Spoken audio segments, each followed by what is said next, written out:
Hello, everybody. Welcome to the first ever episode of the Contented Conversations podcast. So, this is a podcast where we talk about all content, and content means anything from TV shows, movies, books, social media posts, anything, you name it, a conversation with your grandma. It don't matter. All of it is content, and we're here to talk about it. We are also here to put you on to lesser known content, that something that maybe you didn't hear about, but you should. And so I'm so excited today to be kicking off our first ever episode and to be welcoming my co-host that I have with me today. Tienne and Aisha, welcome to the podcast. Hi. So yeah, I'm really excited to be bringing this conversation today. We're talking about something that has really been like a buzz in the overall, I guess, zeitgeist, if you will. It's a Netflix show that came out about a month ago, and it's called Forever. So I watched this show. It had me in a chokehold, and I was like, I really need to talk about this show with some people. And I was seeing that, a lot of online conversations about it, and just a lot of different things, and people had different takes on it. And I was like, I need to get together with some of my girls and talk about, reactions to this show. And so, what better topic to kick off this podcast than Forever, which was brought to us by Mara Brock-Akil. And it's a reimagination on Judy Blume's classic novel of the same title, Forever, which I can't believe came out 50 years ago. And so to see Mara put her spin on it and make this amazing piece of work that just has everybody in conversation, I'm happy to tap into that today. So how y'all feeling, Tienne, Aisha? Hey, ladies. Hey everyone. Hey y'all. I'm excited to discuss it. It's been so many takes. I'm just interested to see if we all agree, if we disagree, just to see how it goes. It's such a great piece of work that is just such a conversation starter. So let's talk about it. Yeah, Yes, absolutely. let's dive in. Yeah, so I think one thing I will say, we are approaching this a little bit differently than a lot of the other takes that I've seen. So we are doing a countdown of the top 12 moments from the season overall. And so that's part one. So I feel like the episodes, the season, there's so much to kind of just digest and sink into that it's hard to fit it all into quick little episodes. So what we're doing is we are giving a part one and a part two. Part two, this is part one, what we're seeing right now. Part two, we're having a special guest, or I'll be sitting with a special guest. I'll give a quick hint. The person is a teenager. It's a special guest because they're special to me. And I'm excited because I haven't really seen a lot of teenage takes on the show. And that's the demographic of the characters that are actually on the show. So should we kick off the countdown with number 12? Yes, we should. Basically, our countdown from number 12 is going to start with the party.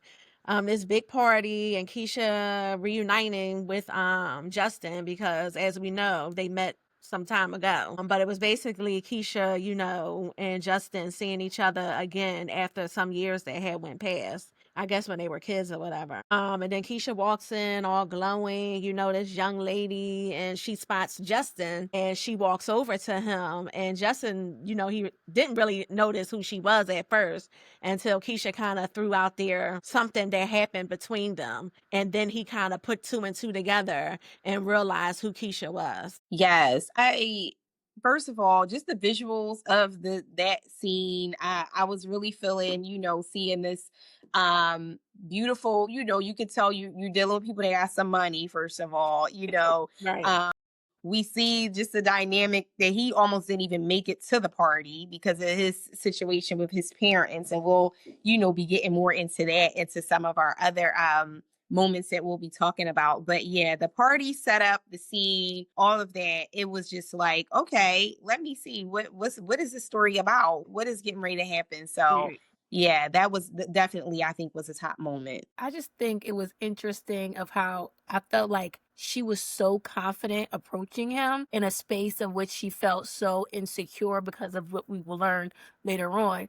But when it came to him, she just was so like herself, So it's Right. like she felt like a comfort in him, and so we got to see her actual personality come through in that first scene because of their background, Right. and he was familiar with her. He didn't know all that we'll learn about Keisha. I like that, like, it started off on a high note with Keisha, and I just like how she brought him out of his shell even. Right, It because was I a don't think I would have walked up to nobody after. I don't think I could have done that. So the movie, Yeah, the I'm movie- and she does say that like it had been a while since she had even like been getting herself back out there. I think maybe like a semester or a year or something. But in teenage time, that's a long time. One thing with this scene when they meet at the party that really, kind of just intrigues me is as she was like, "What do you remember about me?" And he was like, "You always let them win." Mhm, And I guess like her being a runner and someone who does track. mhm. And he's like, I remember, one time you almost beat me. So if you almost beat me, you could have definitely beat those other kids. And she's like, I had to slow down and make friends. And I thought that that was really, I just love the language that the writers put into that because it kind of gives you some foreshadowing to a little bit about her story and how that shows up in other aspects of her life. So I just thought that was really interesting. It was. It was. Yeah, that was the writing was beautiful. It was so well done. Yeah, and I love how even like how they connected so quickly and how they just ran in the closet when it was time for like the countdown. And I was like, that was such a beautiful moment when they just ran to the closet, kissed each other. I was like, y'all just got back together. Y'all Right. had that immediate chemistry. Right, because it's New Year's Eve and you supposed to kiss somebody at midnight and it's like are you going to do it with one of these people that you put your name in a hat for Right. or are you is this like can this be a thing? So I love that part of it. Mhm. Absolutely. Okay. So just starting from that first scene, it just really had me ready to see what else was to come. And one thing that I will mention that we didn't mention at the top of this is this episode, this countdown is really not for anyone who has not seen the show and doesn't already love the show. So we're getting right into it. It's nothing but spoilers. It's nothing but just really digging into everything, that takes place in the season. So this is kind of just like a geek out moment for all of us who already know the show and love the show. And speaking of that, I'm going to go right into number 11. Number 11 is the movie theater scene and the first date. So these kids, after meeting, like you're excited when you meet somebody and you really like them and you want to, link up and go out and all this stuff. So we learn a lot about Keisha right off the bat because they had their first date and it got really interesting. Got really interesting. So with that, one thing, so as we all know, everybody who watched the show, they're in the movie theater and they've had a great time. They've went out, they went to lunch, you're holding hands. He bought her something from this store. And that was just a part of the vibe. I don't think it was just like he bought her something, but I think it just spoke to how they felt so Right. comfortable and in like with each other off the rip. And so I guess we learned that Keisha is in this stage of exploring her sexuality and see how does she express that. And she attempts to give him oral and he stops it.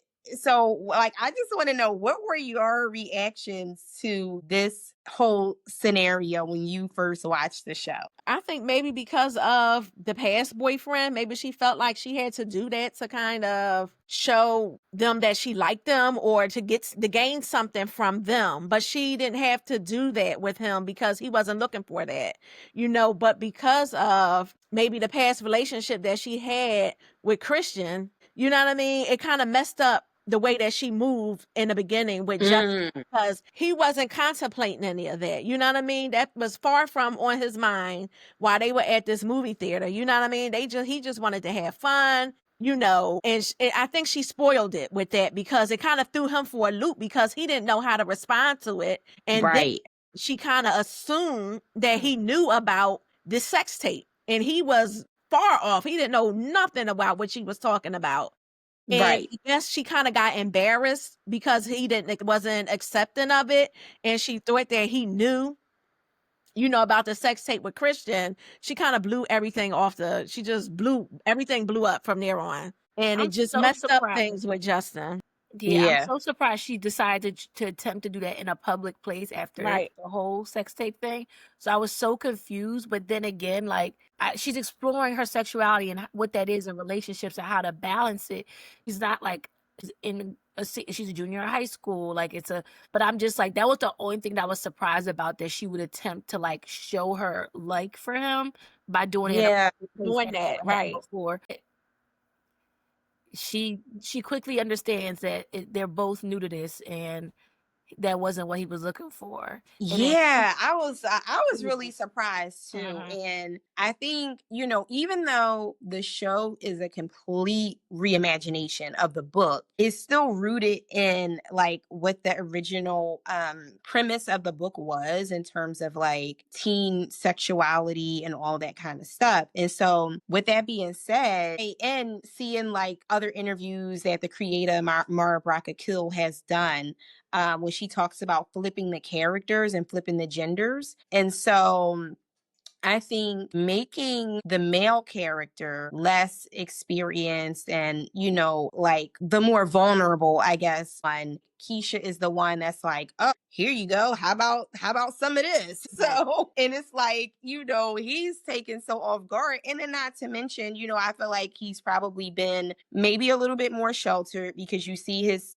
Mhm. parents and his mother, has a lot of fear around him really getting out there and stuff like that. And also, he's more of an socially awkward person. And so Right. I think that has a lot to do with his reaction because most boys would be like, I don't know what's going on, but I'm going to just shut up. And because I know this, this is not an everyday thing, but he's very socially awkward and just a pure, honest person. So I really did like that she flip those gender, the main character's genders from the book to the show. But yeah, I think that as an inciting incident to just get the rest of the story going was definitely one that I did not see coming when I first started to watch the show.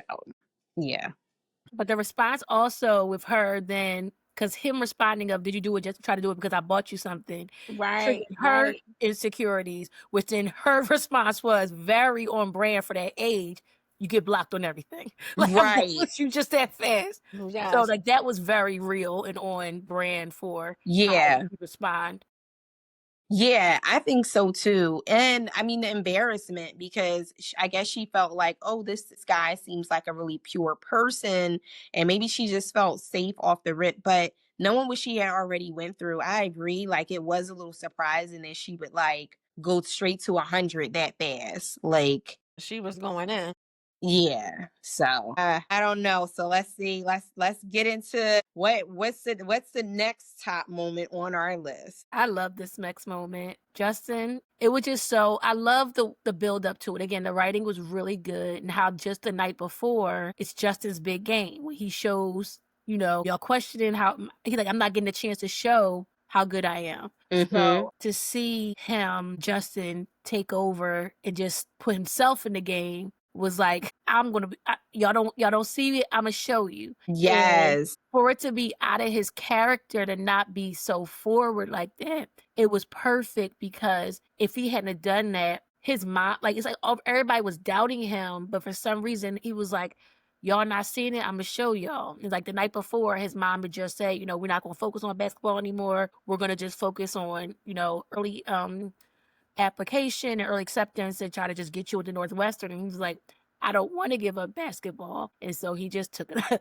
took it upon himself to put himself in the game and showed It's like out. a do or die kind of moment, I guess, for him. Like he felt, he's under all these different pressures. And then the one of the things that I thought was funny was that they had just played Brookwood. I mean, this happens sometimes in high school, but it was like, okay, they just played the same team and then they just played them again in the same episode. That was kind of like, eh. But sometimes it does play out like that, where it's like, oh, this time it's a home game, this time it's an away game, and where you're in like the same league or the same division as that school, you play each other, all over again. So I think the first time was so embarrassing for him, and he's like sitting on the bench and he looks like he's just like a bench warmer, and then you have this girl that you are growing these strong feelings for, and she had this past with a guy who's literally supposed to be the next like Kobe Bryant, right? So, and he's like, skills too, like, let me show what I am about. And I feel like he really didn't have a lot of opportunities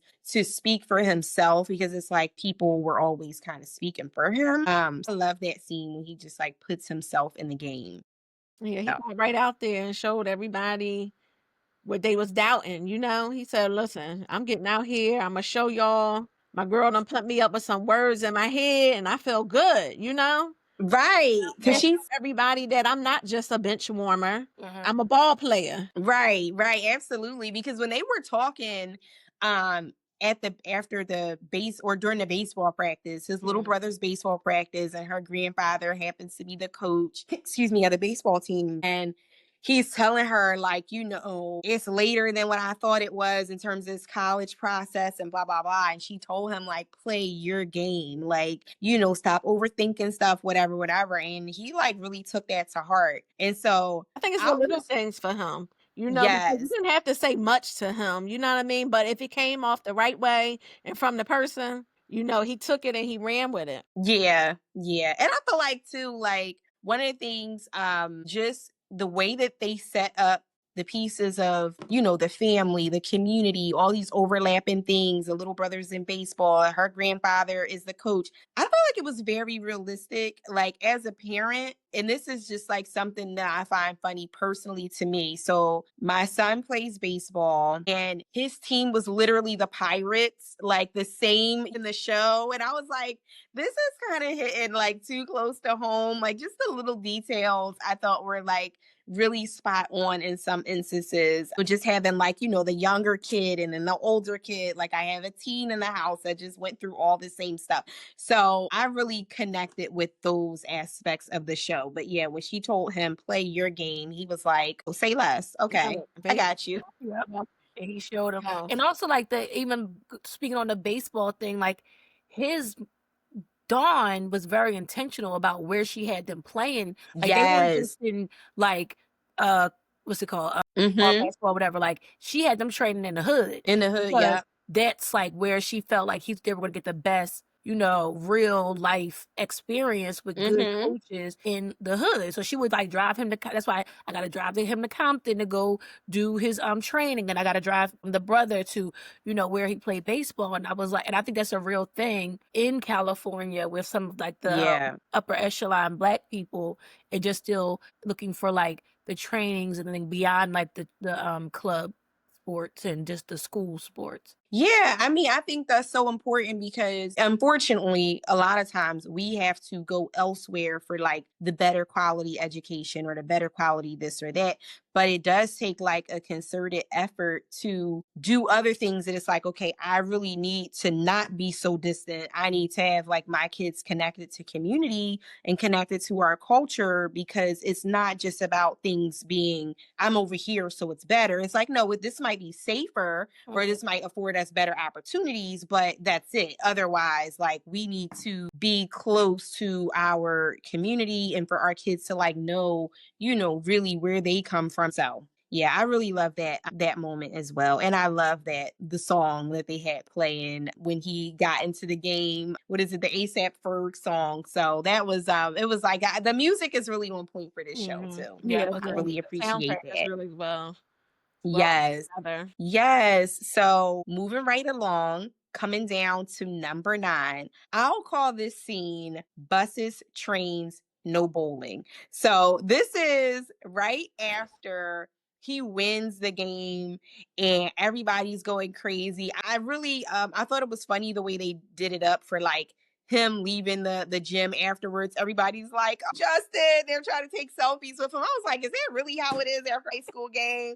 But I loved how they put that in there and really made him look like a superstar of the moment.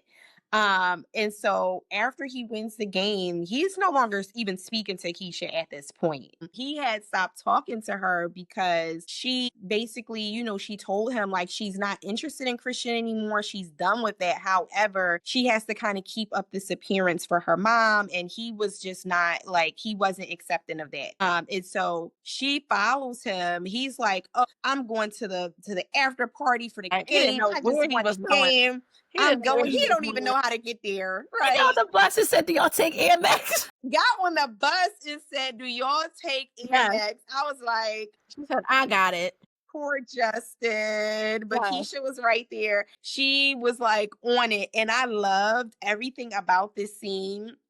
And I don't know if you guys picked up on this or not, but it was really giving Coming to America for me when Akeem is chasing Lisa through the subway. Right. And she's walking through the cars and she's ignoring him right before he gives the It was like the roles were reversed because he definitely didn't know where he was going, but Lisa He was did. running after her.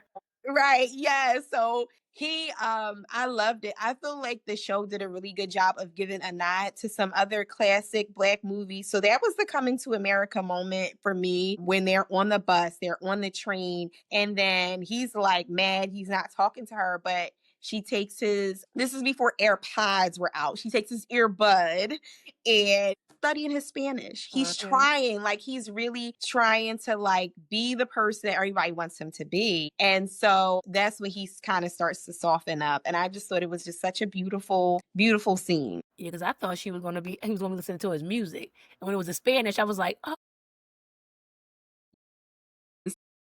But yeah, I love that moment. But like her putting in the effort. And again, I like how they showed her pushing I'm gonna humble myself and run after you because I do want to make this work. And so she finally got him. And like he was being a man and just not knowing what he's doing too good, just gonna keep getting on different public transportation. She's like, where Right. Going further and further away from the bowling alley. She's like, we finally made it to Penn's. And he's like, I don't even want to go there. Right. And he told his parents that he was riding with Darius. Right. But then Darius didn't pick up the phone. And so he just too prideful and kept and started walking, and she just started following him. It was a cute moment. I love that. It was so cute. I loved it. Very cute. She said, I'm not going to give up. I know he's mad at me. However, I'm going to chase him down and I'm going to make him see, that I want to be in this with him. Yeah. He just has to let his ego go and soften up a little bit. So, her going after him, kind of made him, turn around and say, well, maybe she is, for me, or maybe she ain't, but, maybe I'm going to give it a try and see. So, the thing that she did, go after him. Yeah. I mean, she rightfully so, because if I saw somebody letting the old dude be up in their face, like I would have been the same way that Justin was. So his feelings was valid. His feelings were very valid. You see, Dawn was riding. She was like, let's go. Right. Yes. Nobody is going to see their son get hurt. Like, I don't have to deal with that kind of stuff. It stresses me out. Yeah. I don't. Well, yeah, I guess you got a few more years before Makai gets on that age. Yes. Yeah. I go through his phone and I'll be reading every single night. Yes. Every single night. I need to know what. Yeah, not a bad idea. Maybe I need to start doing that too. Well, I checked the searches, the internet searches. Mm-hmm. He has to get his apps approved. Oh, yep. I have. He sends me those apps, and majority of his apps is food apps. I'm like, what is this? Why do you need an app for Domino's? We don't even eat at Domino's like that. I just approve it. I'll be like, oh, okay, whatever. Well, that's better than what some of these other kids got on their phones, I'm sure. It's not. I checks it all. Text messages, internet searches. Yep. Yeah. Yeah. All right. So let's see. What is What's our next top moment? Aisha, you got one? Well, I had a couple of them, but I guess if we're going down the line, I guess we can talk about the HBCUs versus the PWIs. I went to a HBCU, so I'm always going to stand beside my HBCU. 10 toes Period. down. 10 toes down. And I want my son to go to a HBCU, Same. but if he Mm. doesn't, I'm not going to be mad. But that's just my wish for him. But if he doesn't, so be it. But the mom Dawn was pushing for, the son to go to Northwestern because that's what she wanted him to do. Yeah. Justin, on the other hand, I'm gonna do it because this is what you want me to do, not because it's something that I want to do. And I think sometimes we do have to take a step back when it comes to our kids so that they can get the best experience. I feel like if we force them to do things, they're not going to enjoy it as much as they would want to. Yeah. Yeah. I think so for this scene at Martha's Vineyard, when this topic even comes up, right. First of all, I was just in love with the scenery, the vibe. Like you see the parents, they're letting loose. Like they might, be part of the black elite on a regular, but they're there. They smoking their joints, they talking trash. I'm glad you chose Martha Vineyards, you know what I mean? Because they could have did anywhere, but it was just when I think of Martha Vineyard, I just think of, I don't know, just love and, just peace. Yeah. Been, but I've seen it on TV. So I was glad that they chose that as, their scene of place. Yeah, I love that because you have some of these classics where you have like, the inkwell and you have oh my God, I love the inkwell. some of these other scenes that have shown black people that have that do really well for themselves and they go vacation in Martha's with each Vineyard, and other. it's something that I've always looked at as an outsider, like, oh, that would be nice, I would like to get up there one day. So it was really great to have a whole episode that was just all about the vineyard. And so when the uncle started to kind of talk to get in Dawn's ear about, like, this boy need to be going to Howard. Yes.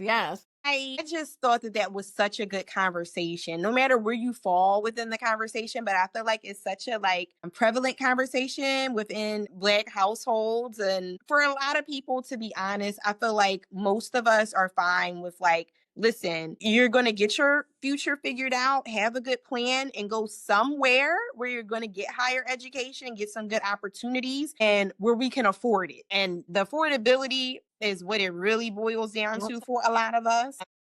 But for that family, it wasn't really about the affordability. Exactly, because it was more so about, where do you feel like either it was about legacy or about, culture, I feel like. And so they had that kind of a back and forth. But one thing that resonated with me. So there was a few moments in this series, and I'll get a little vulnerable. My eyes got a little misty on a couple of these scenes, right? But honestly, the thing that really struck me is when the uncle said to Dawn, because she said, this is why I bring them up here every summer. And he's like, coming up here once a year is not enough. And she was like, trust me, I know that. And she says, these kids to the dream, it ain't easy. It ain't cheap and it ain't easy. And when she said that, and I mean, first of all, Karen Pittman is an amazing actor. But when she said that, it just really, really struck me, because I feel like it's what all of us go through every day. Like everything that we're doing every day, whether your kids are in private school or not, just the dreams that we have for them.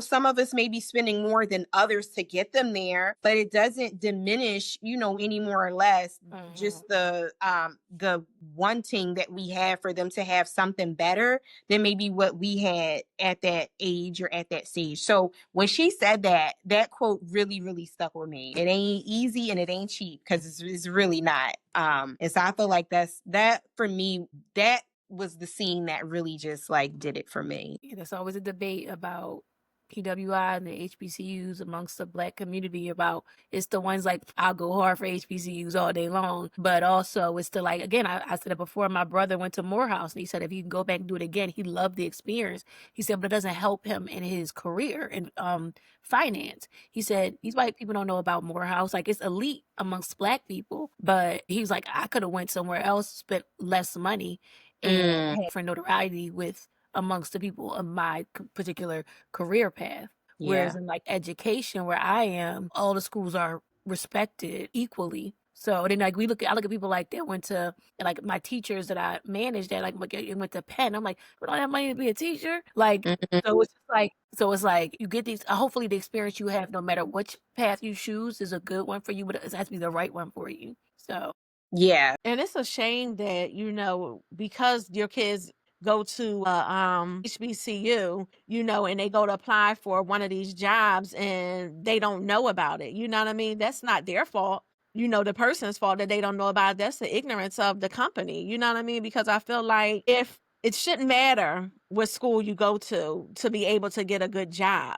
Right. But it's the way Yeah. of the world, and it it's a could be shame that it's like that. and that's why Dawn was so adamant about, you have Northwestern under your belt. You can get in rooms that she said your father Right. like basically was on my heels because I got him in rooms that he would have never gotten into Yeah. because of my experience at Northwestern and the people that it brought me to. So Yeah. it's a thing, but like Yeah. it doesn't It's always mean definitely a like you thing. would have the best experience for you. I loved my experience at FAMU, like loved, and I wouldn't take it back. But again, I'm also in a career that it doesn't really matter as much. Right. But like you said, it shouldn't be like, oh, it's like, well, what is this school? Just because you're ignorant doesn't mean like Morehouse is an elite school. It Like is.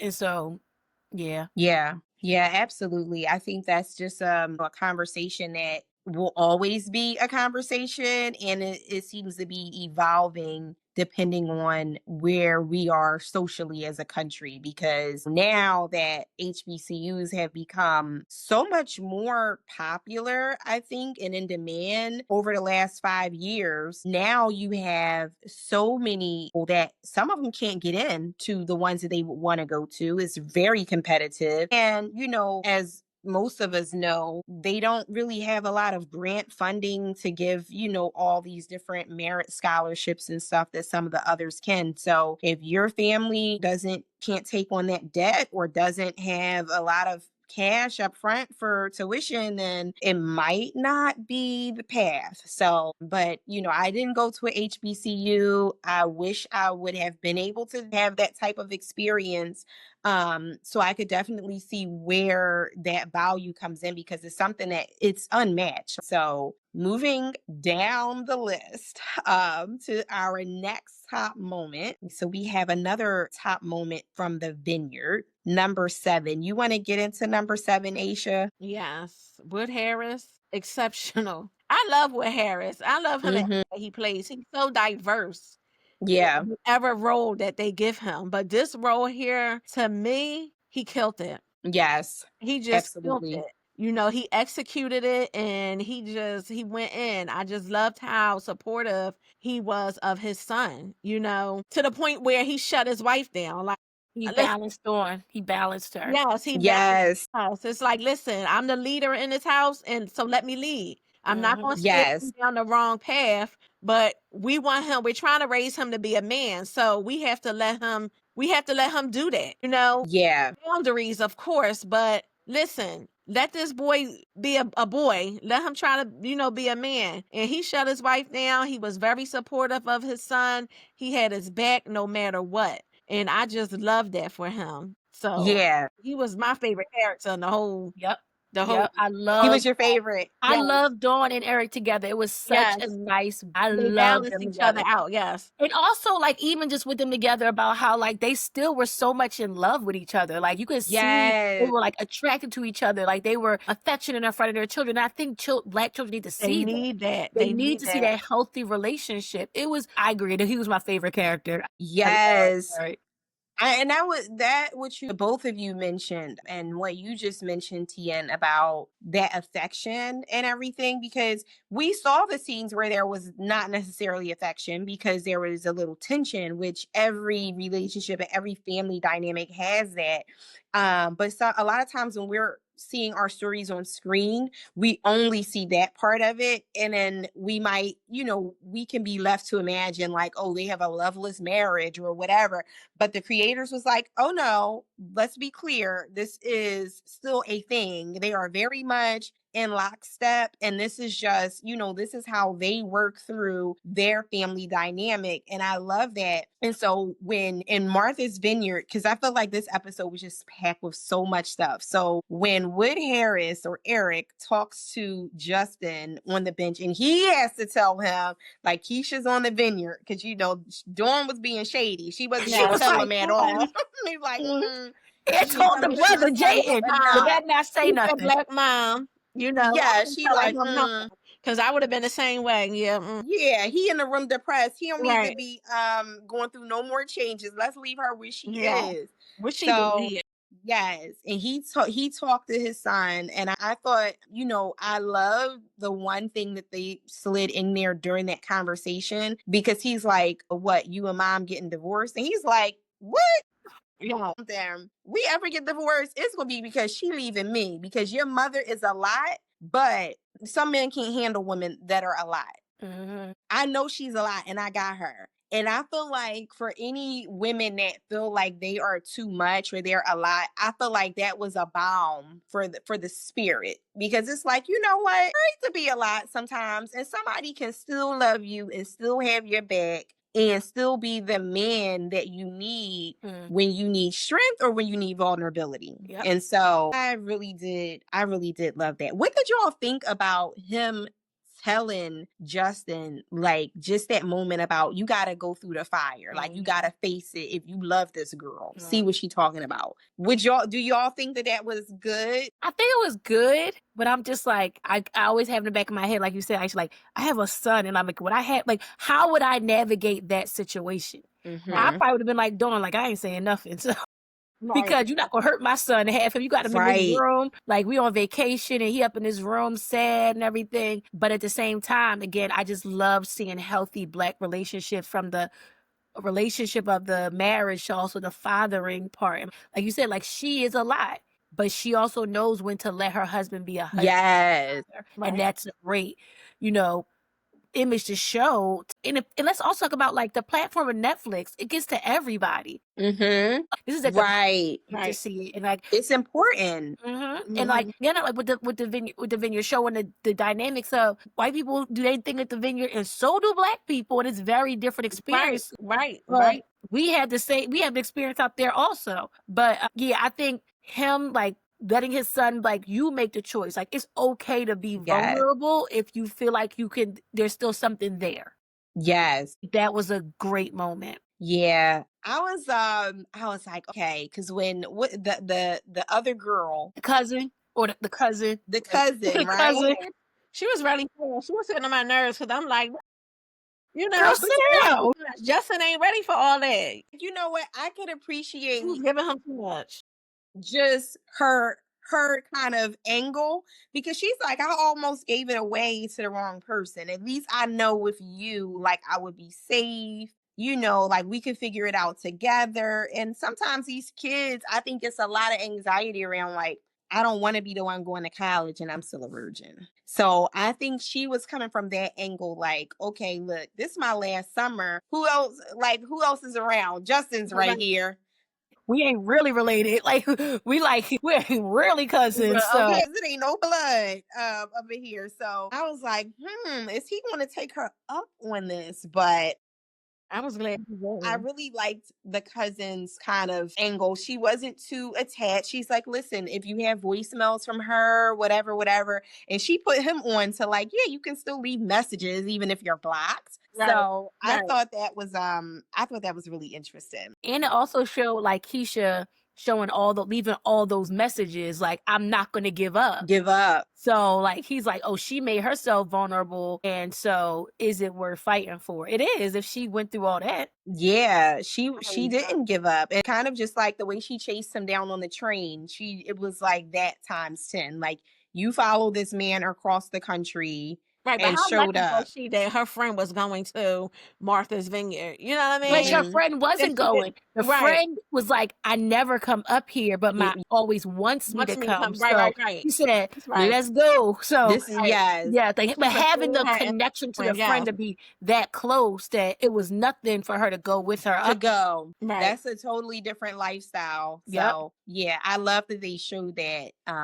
as well. So that's definitely one of my favorites from this series. So counting down, we're at the halfway point now.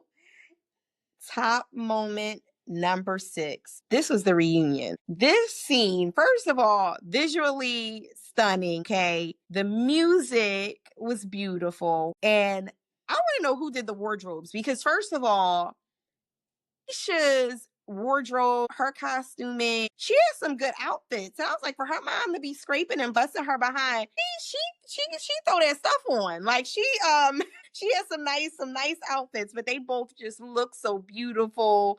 Riding to each other on the bikes, the embrace in the forest. Like it was just I was like, I cannot with these kids. It's too much. Where did the aunt think she was during all this? Like, when she went there, like, she ended up spending the night, like, where did aunt think she was?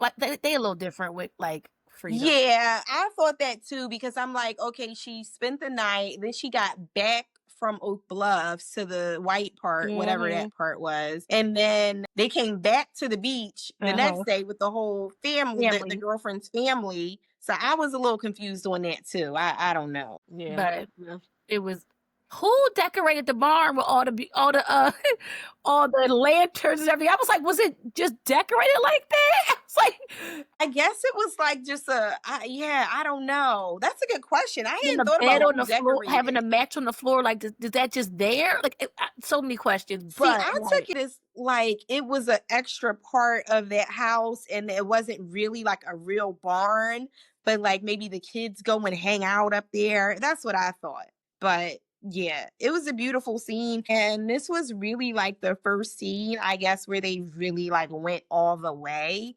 which, I think it's a little touchy because some people are like, oh my God, as an adult, this is like weird that we're watching this show with these like kids and they're, having sex or whatever. But I'm like, well, all the TV shows since the beginning of time that I've been seeing, they had some stuff. Well, even when we were watching 90210 and all that stuff, they were all supposed to be teenagers. So that's one thing. But then the other thing is, this is again fashioned after the book. That was the main topic of the book, and it is a real thing, even though as grown-ups we don't really want to think about that because we don't want to think about our kids partaking in that way. But it's a part of life, and I think for the artistic value they did it in a very tasteful and beautiful way.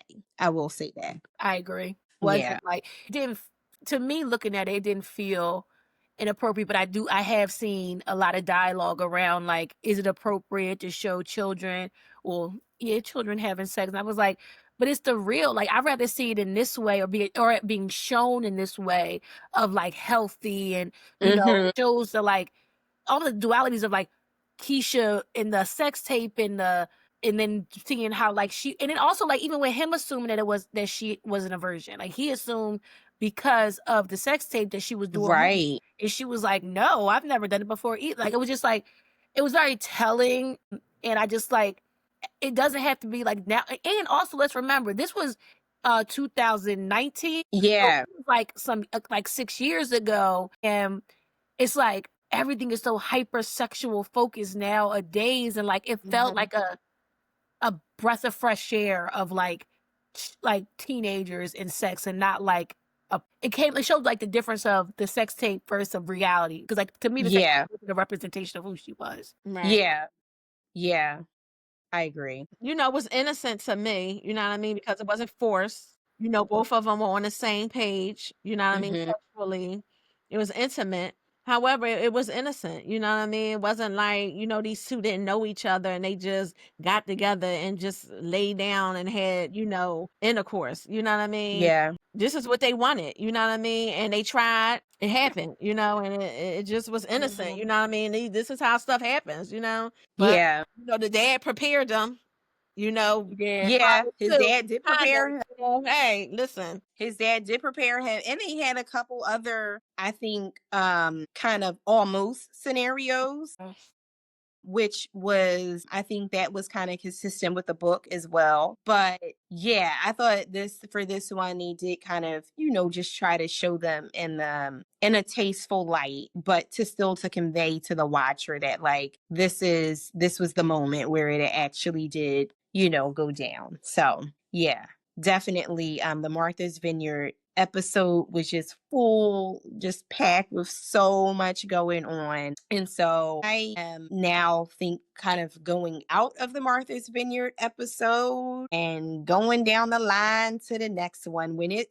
gets real after Martha's Vineyard. Yeah. It gets real after Martha's Vineyard. So this next one, number 5, Keisha confesses to her mom about the sex tape. Thoughts, feelings, reactions. I mean, as a mom, I guess you never want to hear anything like that. I feel like Keisha and her mom had a great relationship.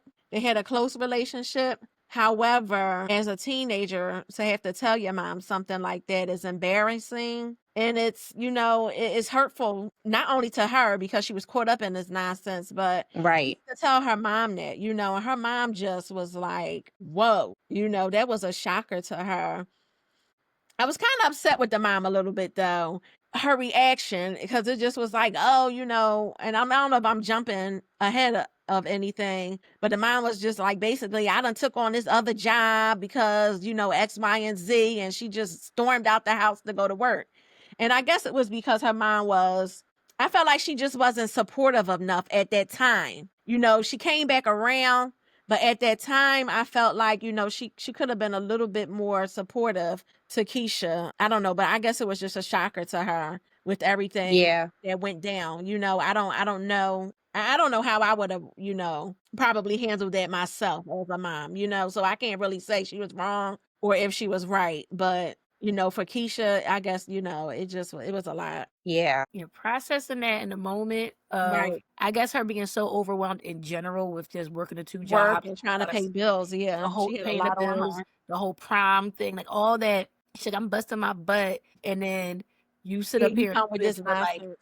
I am glad that Dawn made her tell her because she Yes. needed to know. And as a Mm. parent, when after her mom processed it, I think her thing is like, damn, like what is, and I think about this all the time as a mother, like I always want you to be able to come to me for everything, no matter how hard the difficult situation is.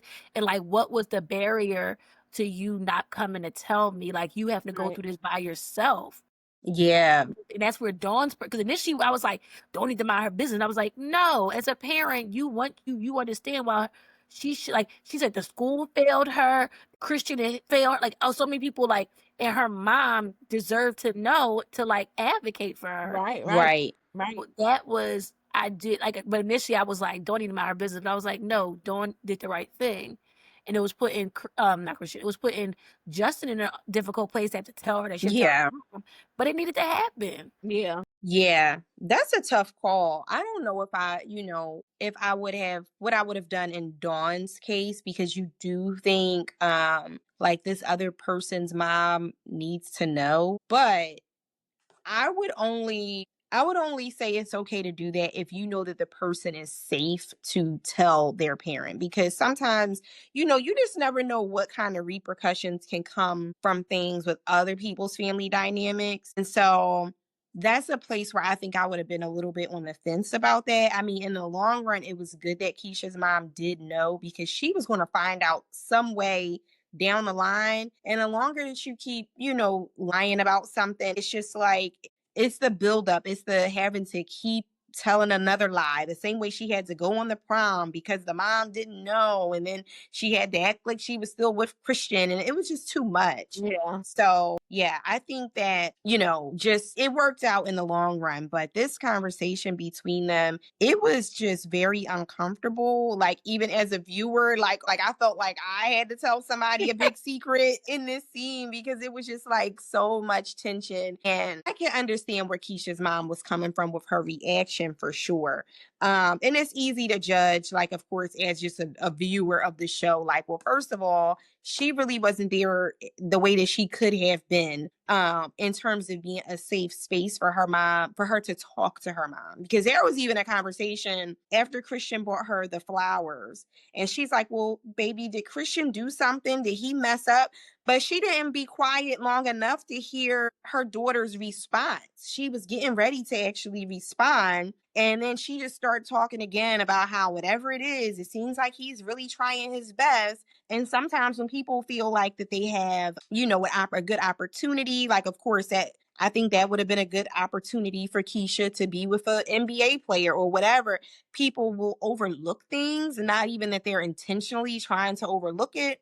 But I think, that was her mom's kind of blind spot with that, because I think Keisha would have opened up to her a lot sooner had it not been all about Christian. He's going to the NBA. He's getting Right, signed. right, He's this, that, right. and the third. And so I think that made it harder for her to, open up about what happened to her. But yeah, that was definitely a crazy moment of the show. And I think probably, the second biggest turning point aside from the beginning when, Keisha, the whole movie theater scene. So that was a big one. Any other thoughts around just that conversation with Keisha and her mom? I think the part, even like the repercussion of it was her going to say, I love the cousins. The cousins were Yes. like a random add-on. Like the cousins, I love them because they were such a weird dynamic, but like it was real. Like it was so real, and I love the cousins. But yeah, having that outlet to be able to go there, like to get away, like get a little separation for her mom and her. So I like that aspect too of getting to like go there and just get a moment away so that they could come back together and figure out what was going to be next with them. Yeah, I love the cousins too. They were such a good, just kind of like addition to the story. Yeah. Yeah. Awesome. Okay. Counting down. We're getting close. We're getting there, y'all. All Okay. right. Number 4. Number 4. Keisha's dad shows up. Lord. I wasn't ready for Dad. They Me should have either. hid the liquor from him because he just was embarrassing. And it's interesting because it wasn't just a depiction of single Black mom working hard it was like there is a dad involved. Mm-hmm. He's very much involved, but in a different way. A And different her way. allowing him into their space to like stay there and be there Mm-hmm. during this time of like the college reveal and Yeah. everything, like, but you see why it does not work because Dad comes in there and it is an interesting dynamic the way he's so opinionated about Justin and everything, but like how dare you come in and have such opinions when you're not here day to day. Right. And so that was an interesting dynamic. And the mom and dad, again, her allowed, because he cannot stay at my house if he goes to but it was healthy but real depiction of a family dynamic. Yeah. Mm-hmm. Like they Yeah, didn't I speak agree. on like, does he help her financially at all with her? Like I know his father, her grandfather is very like present in her life, but like the financial component of her struggling so much, does Dad help at all? Like they didn't really go into that, and Yeah, they didn't go into they it. didn't make it a thing either, which is kind of like just leaves you thinking of like you can have different co-parenting dynamics that work. Absolutely. Mm-hmm. Yeah. Yeah. I think that was a good way to depict that for sure, because it's, so many different makeups. It's not always either it's, dad not in the picture or husband is, there. It's a spectrum in between. And that was definitely a part of the spectrum that, I enjoyed them showing that as another option. And the grandfather too, because Right. a lot of times we have a grandmother that's very present and in the house. And the grandfather being such a prominent part of the village, I hadn't seen a lot of that, and I really did appreciate that. And in the book, in Judy Blume's book, there was a grandmother character that there, and she was kind of advocating and telling the granddaughter all about Planned Parenthood, and I like that they made it the grandfather, and I think it seems that he sticks close because his son isn't there, and he maybe also because of some of their history, maybe he's making up for the past or whatever. But I really appreciated George, seeing him as a part of the story for that I was family. surprised that they had casted him as the father. I mean, I like him as an actor, but I don't know if you guys watched. Did you guys watch Love Is? Mm-hmm. Yes. And they What did So it so season? good. And I was so mad because I absolutely love that series. Love is I this still is listen to the like playlist. I just listened to the playlist the other day. this.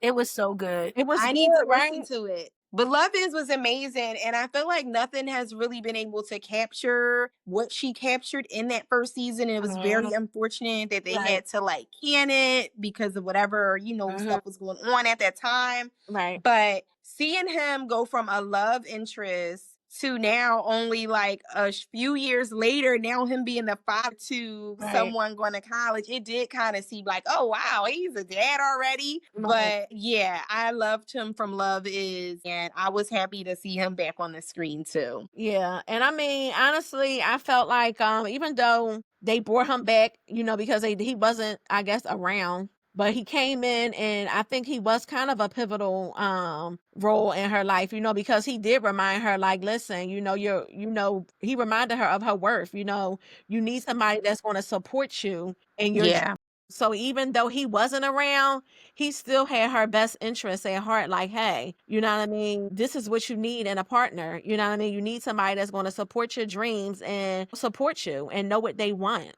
So, I mean, his yeah, role may have not been depicted as, the father that was always around. But when he did came back, he did kind of try to be, that supportive dad without being, too overbearing, I guess. At some point, he could yeah. overbearing, but Yeah, I think he offered the best that he could from good, his yeah, own experience, right. and it was some important things that they needed to hear. Like, because I Mhm. feel like it did really light a fire under Justin when he was like, "Well, what you doing? Do you make beats? Do you make songs? Are you a producer?" Blah blah Right, blah blah blah.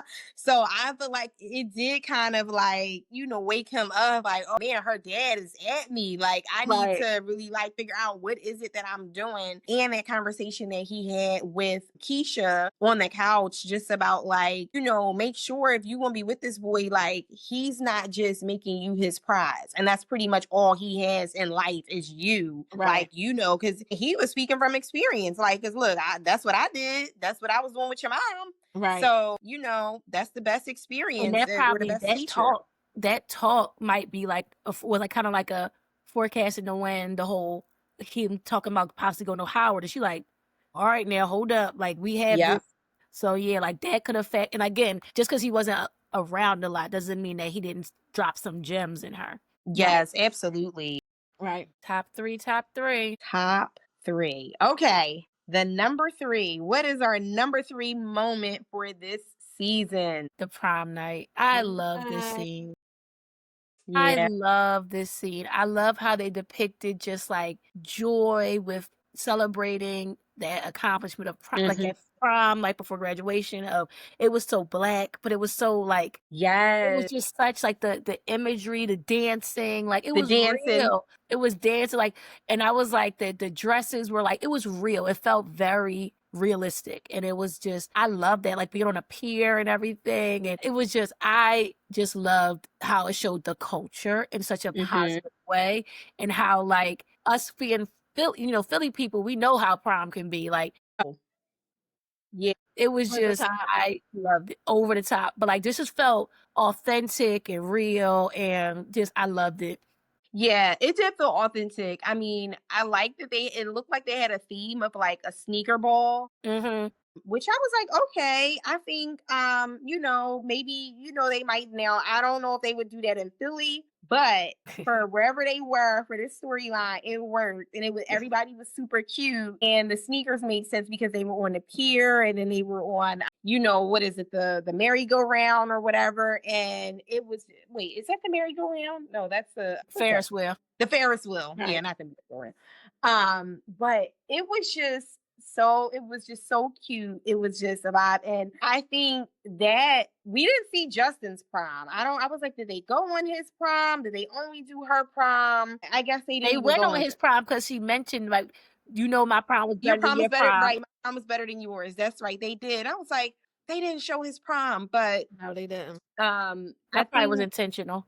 yeah, I guess it was intentional. And it was only 8 episodes, so they couldn't show everything. Right. One thing, not to get too off topic, but one thing that they did not show that I was like, "Oh, what happened?" They didn't show any of her track meets. And I was They like, didn't. and I know they did this like montage where they kind of showed time pass by looking at like the Instagram posts and stuff, but I didn't remember seeing any like actual track meets. And I was like, I think, because that was her thing. I was like, I think we should have like seen her in at least a track meet, but maybe we will see that next season or something, maybe when she's in Howard.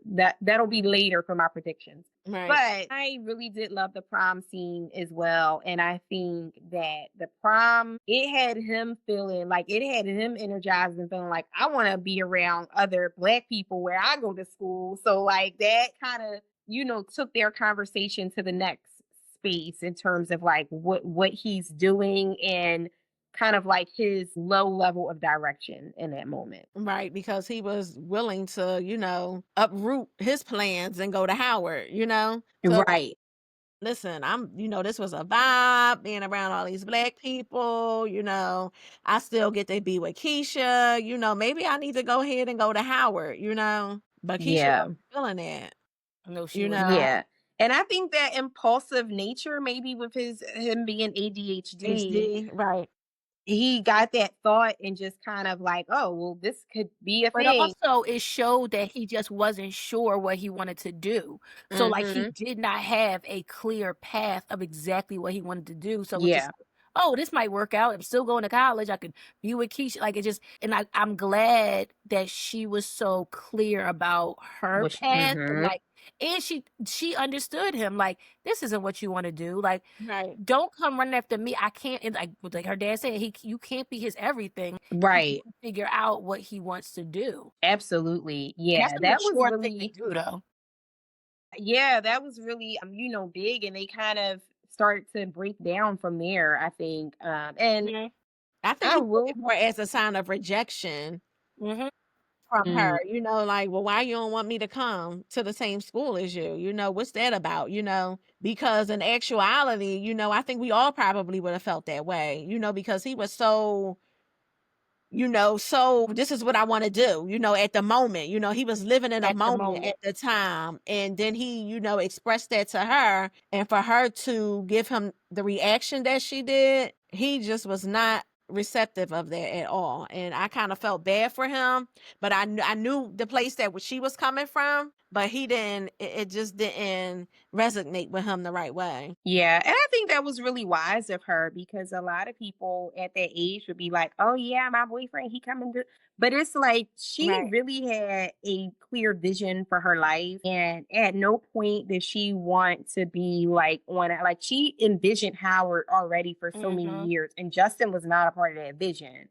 And I think she could see that if he was to be there, it would not go well because it would be more so about Keisha, what you doing versus him in his own life and studying his own things and being responsible for just what he has going on, as opposed to wanting her to be his everything. And so I think this is where, those seeds of doubt really started to come in and the breakdown of their relationship. I think it really this was a pivotal moment for that because I think they both kind of started to think about things differently in terms of like what is Justin going to be doing and not just, oh, we're happy, we're in a relationship. And I think too, like as someone who's just watched like my daughter go through this stage, I'm realizing that is a turning point for a lot of kids. Like, I think it's like You go to the prom and then you're like, oh, wait,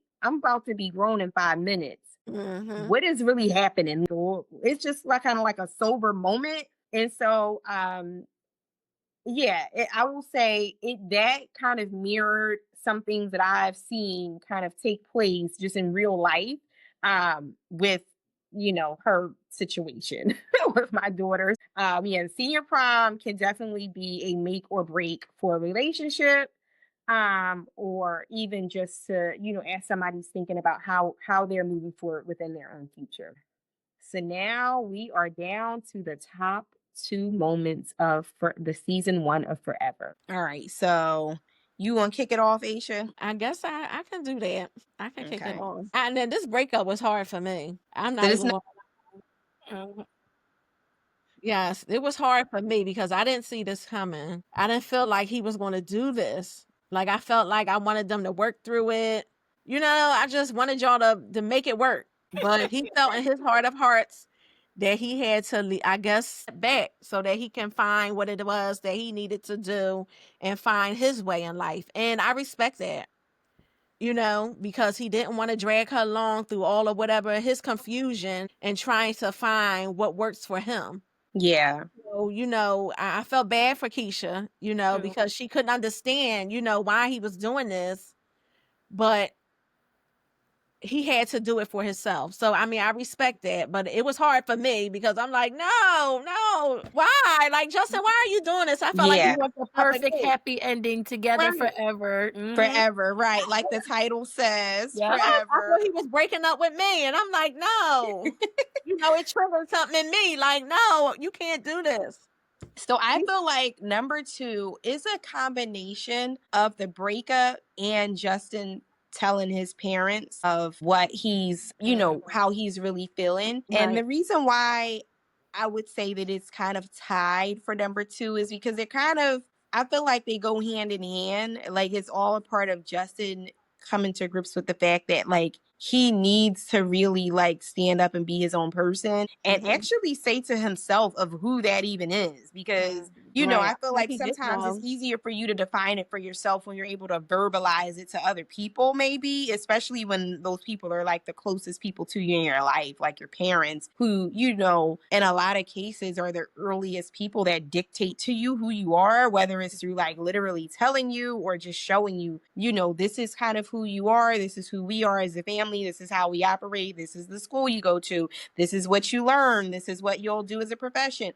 So I feel like him, trying to take a stance to just in terms of like, all right, I can't keep living my life for everybody else. I saw it as both of those things kind of happening like hand in hand. But the breakup, it was sad. How did you react to the breakup, Tienne? It would just seem so mature. Like I don't know if I could have done that, but honestly, Keisha pushed him to do a lot of self-reflection. And in that self-reflection, he realized that like if I don't let her just go, I'm never going to be able to like function with like really pursuing my passions and navigating her being so far away. Like Mm-hmm. it was a very mature decision to make. Yeah. Again, I am like you. I'm like, hey, no, y'all got to stay together because this is cute and this works. Yeah. But it's hard, especially like you bring two families together. Like all of that is real. Like it happened to me in college, but in high school, I never had that type of relationship and to that point in high school. But in college, when you bring families together, and they Yeah. come over each other's houses. It's like a divorce. Like but it's still mature to realize that like in order for this to ever have a chance, 'cause he talks about it in the last scene with the dinner, but like in order, like maybe we'll come back together in some years, but right now we need to part to just pursue our paths. Yeah. Yeah, absolutely. I think the breakup, even though he kind of initiated the breakup, I felt like she also knew deep down that it was necessary, that like it wouldn't be the same relationship that it was in high school because they were not the same people. Like they were becoming different people. They were going to different phases of their lives. You see her fighting for this like throughout the time, and then she did not like fight on this, because I think, as she's getting out of the car, when he like takes her home after she's like, wait, why does it sound like we're breaking up? And he explains to her just like, basically, I can't let you just kind of be my everything, and just everything that he said to her. And he said, tell me that I'm like tripping, like tell me that I'm crazy. And she really didn't have anything to say back to that. And I was like, she felt that same way. She kind of knew. And I feel like she's so ready for her next chapter and to kind of just see what life is like when she gets to college, that it would be difficult to be like, oh, I got to call Justin. Justin's going to think that I'm like out with this person or out with that person, because he couldn't even handle it when she was out for that one day. And he's like, oh, what you doing? It was just like too much. So And I Darius think called that right out. Darius is like, bruh, how you gonna do this? yes, that's why their friends are so important. They Yeah. are good friends. Yeah, I agree. The breakup was like, it was really it was sad, because it feels so like the magnitude of a breakup at that stage of your life. It can feel as if like it is the end of the world. The world, yeah, your whole world is shattered. Your world, because the Yes. world as you knew it is done. Yes. So that was really, really sad. And I think to the other part about him telling his parents, like, he does not want to go to Northwestern. And he was very clear. He said, listen, I'll go, but I just want y'all to know that it's going to be because you want me to, and not because I want to, because I don't want to. So I really did love that, because it wasn't like, oh no, I'm rebelling, mom and dad, but it was just really being vocal of like, I've always done what you wanted me to do. I'll still do it, but y'all need to know this is really not what I want. And I think them as being parents, they wouldn't have felt good about themselves if they just would have still urged him to go through on that path, knowing that this is like torture for him. Yeah, I agree. Yeah. And so the way he packaged it, like he just started off like, y'all pay yet? Because I'm like, that was the opening to the conversation. Yeah. the brother was like, I think I need to go in my room, because it sounds like it's like get real. He was definitely like, "Is one of them times I need to leave the room." Like, yeah, it's okay for you to go eat in your room now, Jum. What was the little brother's name? Jaden, I think. Yeah, Jaden. Yeah. I mean, yeah, and as a parent, I know that would be heartbreaking, because you have this vision, but it's like you got to give your kids a chance to have their own vision too, and leave space for that. I just feel like I love to hear more dialogue from Dawn around her thoughts. Like we didn't hear really her thoughts around like his decision, because it kind of just went into like late after they broke up, like right before they were leaving but she was leaving for school and everything. But like I would love this, like, did Dawn ever have a come to Jesus moment with herself? Like, we know that he was not going to prosper at Northwestern. You know what? If I had to guess based on what we know about Dawn, I would say I don't think so. I think it might take her more time to have that moment, because we did hear her a little bit when he gave like a little bit of pushback, and she was like, no, it's Northwestern. We have a plan. You're going to go there. You're going to play basketball. Did we even know what he was supposed to be majoring in at Northwestern? No, because remember she said he was undecided. No. The lady asked something, and she was answering for him. Northwestern reception. Yes. And she was like, this will be your dean. So I guess he did have a major. I don't know what but it was like, what was he even supposed to be majoring in? And then here's something that I want to know if either of you picked up on, because I couldn't catch it to save my life. Do we know what JTD stand for? The school? Yeah. They were just calling it JTD the whole time. And I was like, nobody's going to say what the initials are for. No, I didn't catch that. Okay. And it probably wasn't really important, but it really did bug me, because I'm like, most schools, they just have a name. Like, just what's the name of? I want to know what JTD stands for. So anybody who might go to school out there, let me know what is JTD, because it was like really burning. I really need to know. Well, ladies, we have really come down to the end of our top 12 countdown. And it's been such a good chat. Like, I've been dying to talk to people about this show. So first of all, just thank y'all for humoring me and for coming on here and having all this conversation about this show. So now we are down to the number one moment of the series, or at least in this order that we put it in. So we're giving the number one moment to the final scene, which I'm calling Ramen and the Duffel, the final dinner. So they had a final date, and they finally went out and had their ramen, which they were supposed to have on the first date. But I think Keisha was like, listen, I had to eat ramen so much that, like, I don't want to go to no restaurant and eat ramen. Like, that's all we had. And Justin's like, oh yeah, the authentic ramen restaurants. Like, I just want to go eat ramen. She's like, I've had packaged ramen all my life. So she was Which is such a not. big thing now, because there was no ramen restaurants out like that when we were growing up. We weren't going to them. Right, we You weren't. probably were. Yeah, I we think were the going to them. authentic, Right. It was down ramen. Chinatown. Right. Yeah, we just knew They're all oodles over and the place noodles. now. Now they're all over. Yeah. Yeah. Definitely a thing. Yeah, absolutely. But I was glad to see them kind of part ways in this mature way, and to see him be able to give her the gift that he bought her on the first date. And she didn't get it because she stormed out of the movie theater, and I guess it was just in the back of his closet for, that whole year and some change or whatever. So I just loved how they parted ways in such a mature way. What did y'all think about that last scene? I think it was like you said, you saying we're mature. It was just like, you still see that they had that love for each other. Like, she still had the Justin and Keisha necklace on.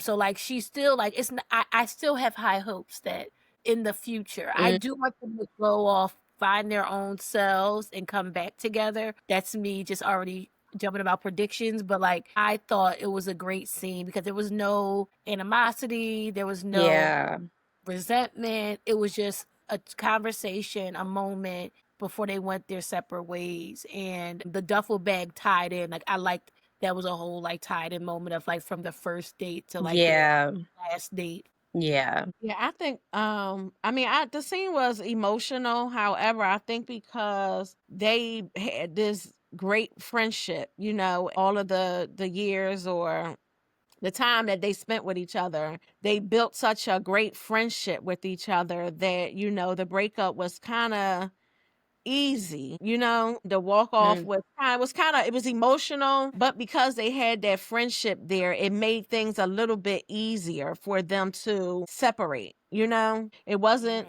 a bad breakup. It wasn't like, oh, you cheated on me. It wasn't no animosity between the two of them. It was like, hey, we're breaking up because we're at this stage in life where we need to find ourselves. We're going off in two different paths and two different journeys. Things work out, things will come back. We'll come back and we'll meet each other where we're at.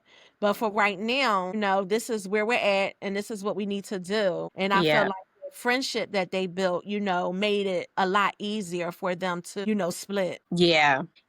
When they like embraced at the end, and I was like, wait, are they going to kiss? And it looked like maybe she wanted them to kiss her, but then they were both like, no, we both know better than that, because that would have led to something else. So I think that they, it ended in the way that it should have. As a viewer, though, I was kind of like getting close to the screen, like, wait, are they getting, like, what's getting ready to happen? But it was like, okay, I guess this makes sense. This is all for the best. And so I like how, the just even like visually, they kind of faded it out or kind of made it look a little blurry as she was like walking away from, I guess, a cinematic kind of standpoint. But well done from everyone on that team, the writer, the creator, and just everyone. I really, there were a few things with the show that I was like, oh, maybe this, maybe that. What about this? What about that? But overall, it was just beautifully done and just better than anything that I've seen recently in terms of the telling of a Black story, and especially a Black love story. So I really appreciated that. And that's really why I wanted to talk about this show for the longest since I've seen it. And so I'm happy, that we got to have this conversation. On the heels of our top 12 moments, I think there's a few that deserve an honorable mention. So I have an honorable mention. I'm wondering if you guys do too. So my one honorable mention, I loved the water gun fight on Christmas Day at Justin's house. It just had it had the good feels, the good music. Feels like summer, which I thought was cool because even it was during the winter time, but in LA it always feels like summer, depending on the day. And everybody was involved, the grandfather was involved. Like it was just so cute. So I love that scene. And it was like I love anything that shows Black joy, but I think more specifically, this was like just Black fun. Like we don't always get to see Black fun. So I really family fun. That's like family healthy. fun. Nobody was family arguing. No one was like, it wasn't just, that was a good moment. A good, again, super intentional about showing Black people in different dynamics in positive ways. And we need more of that because everything is in trauma. Yes. So this I mean, was she went through a lot, like Keisha, but that was again a real situation that could have easily happened. It was realistic. Yeah, she went through a lot, but the show wasn't focused around the trauma. It was just kind of focused aaround her living life through it, which I really, really appreciated. What are some other honorable mentions? Any? At the end of the day, Dawn was a Black mother. Mm-hmm. Dawn was a Black mother. The way she was calling her friends when he got a Northwestern, girl. No matter all the money in the world, no matter golden words, she was a Black mother. Yes. Walking around loud, loving that her and letting everybody who got ears know that he got in Northwestern. Yes, I'm with you. I love that scene. Oh my God. Girl. Johnny.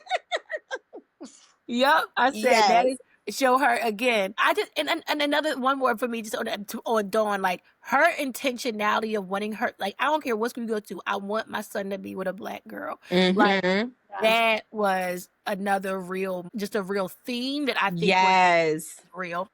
Yeah, absolutely. Especially since he went to a private school and it's so diverse. Yeah. I think Black moms, I think just historically, it sometimes proves to be the safer option.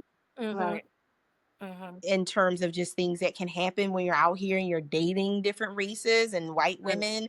Now, if you're in love and you're marrying them and that's your person, and I'm sure like most Black moms would probably be like, okay, I get it, I'm fine with that. But when you're out here in college and high school and you're experimenting, and sometimes, just culturally, it might not always land the same.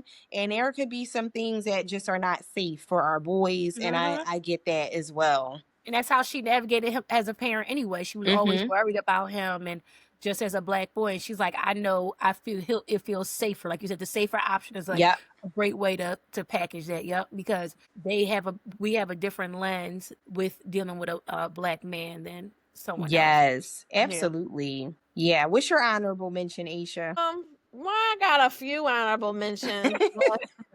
And we're going to keep it short. Justin with his car. And I had a Jeep Wrangler and I miss it. So I wish I had another one. But, those are the things in LA, letting the roof down and everything like that. Yes. But when he got that car, it was like, it was like a sense of, made him feel like he was grown, honey. He wanted to get in that car and be out. Yes, he had plans for that car. Him and Keisha had plans for that car. Darius had plans for that car. They sure did.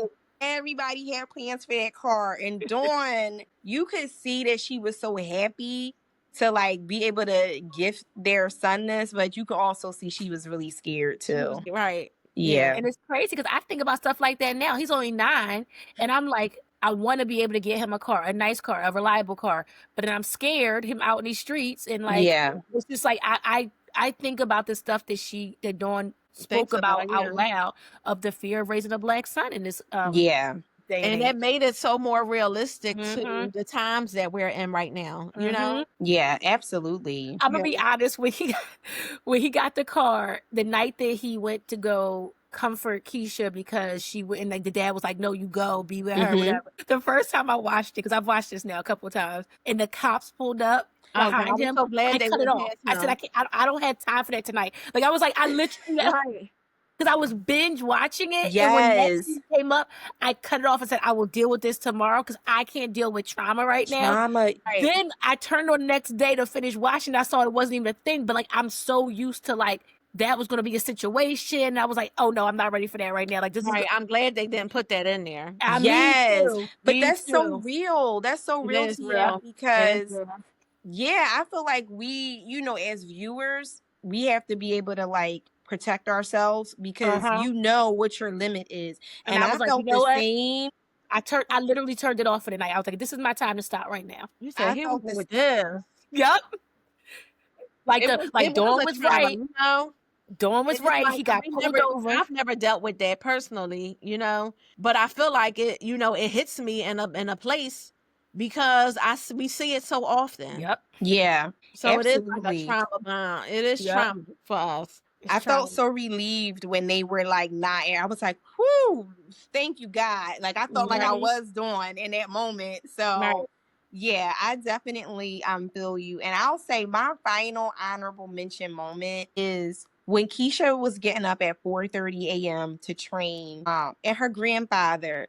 showed up for her to Getting take up. Yeah. her to run and work out and train. And then he had the K-tape stuff that she needed, to wrap around herself or whatever. So I really, really love that because I feel like, when we talk about like it takes a village, it really does. And it's really the showing up in those moments. And that was like such a minor scene, but I felt like it really spoke volumes to just the show creating that atmosphere of like, this is the environment, this is the loving family that she's from, even though it might look a little bit different than the nuclear, traditional nuclear family in the household, but she has people that really shows up for her as well. And for a grandparent to show up and a grandfather at that to show up to take this child to, train, and for her to have her own, just get up and go about herself. Nobody's making her do that at 4:30 a.m.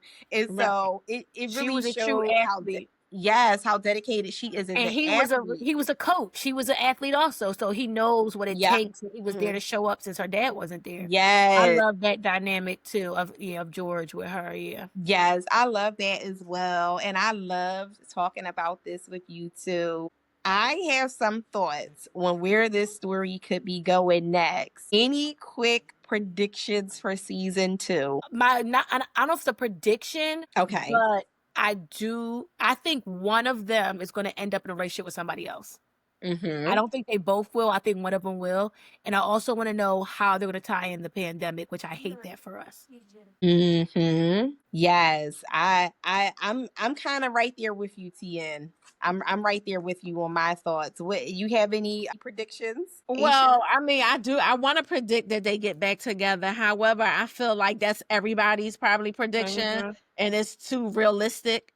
So it's going to be some type of spin somewhere. Somebody's going to be in another relationship, and then maybe towards the end they get back together, get married, or whatever like that. But I feel like they're going to spin it. Yeah, I wonder how They're far going in to spin it, advance they're right? going to go. Like, is Right. it going to just be like the next year? Is it gonna be Right. sophomore Right. year? Like, I Right. wonder When they're going to reunite, right? Yeah, then now that's an interesting point because Because it could be after college, might be could be. after they, yeah. I'll be pissed if they skip to after college I because would be very Right. upset. Right. I need to see the college years, I especially need to her see at the Howard. college years. Yeah. At least they gotta skim through it or something. But we need to see her on campus at Howard. We need to see a track meet. We need to, if she's going to pledge, then we need to see that. We need to see her going to date. Was like, we need to see so much. And I feel like with Justin, I do think, to your prediction, Tien, I think that Justin is going to be the one to get with a new person. And I'm only basing that off of, like, in the book, the characters, the girl character, she was so head over heels for the boy, and they had to like go their separate ways for the summer. The parents were trying to like put them their own separate ways. And so she gets to this camp and she doesn't see this coming, but she actually falls for one of the other camp counselors. She's a camp counselor herself, and she falls for one of the other ones. Kind of, I don't know if I would say falls for, but she's attracted to, and they start like getting into each other. but she felt so bad because she's been telling, her boyfriend like forever, like that was their thing, like this is forever. And then in one summer, as you know, as a 17, 18-year-old, you change your mind, your feelings change, right? Really, Right. like very fast, very hard. They can change at a drop of a hat. And so I think Justin is going to maybe find somebody else that's going to like capture his attention just as deeply, maybe as Keisha does, or maybe nearly. I do really want to see some pandemic kind of stuff. I think maybe we might see Justin's music blow up or Right. I something. hope it happen. I hope it does. Yes. No, I do want that for him. Yes. I want him to prove his parents wrong. For CBS. What was he working for, CBS or something? CBS, Yeah. He's paying for his music engineering program. Yes. So like that's just not gonna do. Yeah, I think he's going to benefit from like TikTok or like how DJ what's his name? DJ D Nice was doing the stuff. I think he's going to be doing something that people are going to enjoy while they're home on quarantine, and that's going to make him blow up. But I really want to see more of Dawn and Eric, and maybe some of their background. Maybe we can even see some of a prequel of like how life was at Northwestern or something. I think there's so much. And also, I predict that it won't just be a season 2. I'm hoping that it'll be like maybe they could give us a good 3 to 5 seasons of this show. Because I feel like, our Black shows, they come on and they cut us so fast. Mm-hmm. It shows, just and like I hate when it's rushed. I hate when like they rush when to they're the end. rushing, right? Give us a real progression, a real arc, like a real good arc where we can see the growth, we can see the story, we can see, we can feel like they're in good hands. It ended well. It was well planned out. And so that's definitely my hope for Forever. So I guess we'll have to see if any of our ideas make it to the actual way that the season 2 turns out. But thank you both so much, Aisha and Tienne, for joining Contented Conversations podcast today, the very first one. So yes, and don't be strangers. And just for the audience, I will be having different co-hosts for the different episodes, but you will be seeing some recurring co-hosts, and hopefully, friends will come back and talk about different topics in the future. And so please join our channel, subscribe, like, do all the things, and just stay in touch with Contented Conversations. That button. Yes, smash that button. But thank you both so much. This was such a joy to talk to you both today. And I hope we get to do it again soon. And happy Father's Day to the fathers. Yes, happy Father's Day, guys. Happy Father's Day. All right.